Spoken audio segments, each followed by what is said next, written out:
தமிழர் அண்ணன் எடப்பாடியா, தமிழ் அண்ணன் எடப்பாடியா, தமிழ் அண்ணன் எடப்பாடியா, தமிழ் அண்ணன் எடப்பாடியா.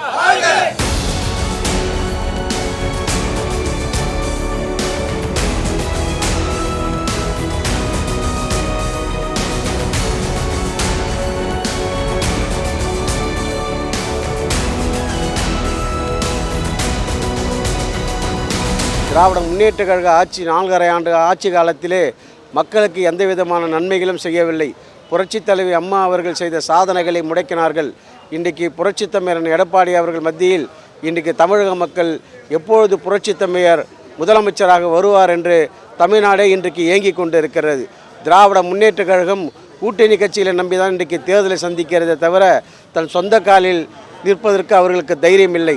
ஆனால் அனைத்து இந்திய அண்ணா திராவிட முன்னேற்ற கழகம் கூட்டணி யார் வந்தாலும் வராவிட்டாலும் புரட்சி தமிழர் தமிழகத்துடைய முதலமைச்சராக வருவது உறுதி என்பதனை தெரிவித்துக் கொள்கிறோம்.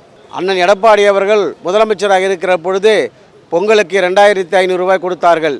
இன்றைக்கு அண்ணன் எடப்பாடி அவர்கள் முதலமைச்சராக இருந்திருந்தால் 10,000 ரூபாய் கொடுத்திருப்பார்.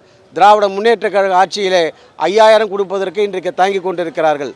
அதே போன்று புரட்சி தலைவி அம்மா அவர்கள் மாணவர் செல்வங்களுக்கு லேப்டாப் வழங்கினார்கள், மாணவ செல்வங்களுக்கு இலவச சைக்கிள் வழங்கினார்கள், மாணவர்கள் படிப்பதற்கு அத்தனை உபகரணங்களை வழங்கினார்கள். இன்றைக்கு திமுக ஆட்சியில் அத்தனையும் இன்றைக்கு நிறுத்தப்பட்டு இருக்கிறது. அதே போன்று புரட்சி தமிழன் எடப்பாடி அவர்கள் 2026இல் மீண்டும் தமிழகத்தின் முதலமைச்சராக வருவது உறுதியாகிவிட்டது. வந்த பிறகு அம்மா அவர்கள் என்னென்ன திட்டங்களை அறிவித்தார்களோ அதே போன்று அண்ணன் எடப்பாடியார் அவர்கள் அவர் ஆட்சி காலத்தில் செய்த சாதனைகளை மீண்டும் கொண்டு வருவதற்கு தயாராக இருக்கிறார் என்பதனை தெரிவித்துக் கொள்கிறோம்.